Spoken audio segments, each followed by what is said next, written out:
হর হর মহাদেব, জয় জগন্নাথ, জয় মাতারা, জয় শ্রীগুরু।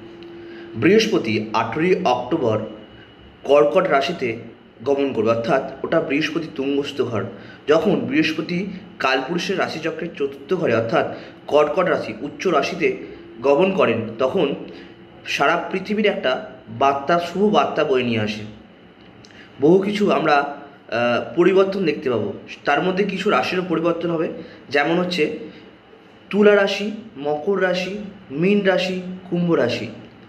এই রাশিগুলির অর্থনৈতিক সম্পদও ফুলে ফেঁপে উঠবে, পারিবারিক সমস্যা দূরীকরণ হবে, মানসিক অবসাদ থেকে মুক্তি পাওয়ার সম্ভাবনা কিছুটা বাড়বে।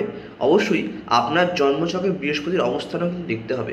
যদি আপনার জন্মছকে বৃহস্পতির অবস্থান ভালো থাকে, তাহলে আপনারা কিন্তু শুভ ফলাফলগুলো পেতে পারেন। ফাটকা ইনকাম হতে পারে, জমি সংক্রান্ত ব্যবসায় উন্নতি লাভ হবে।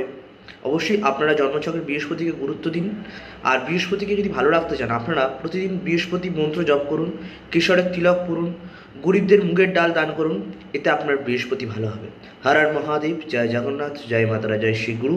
গুরু কৃপা হি কেবলম, গুরু কৃপা হি কেবলম, গুরু কৃপা হি কেবলম।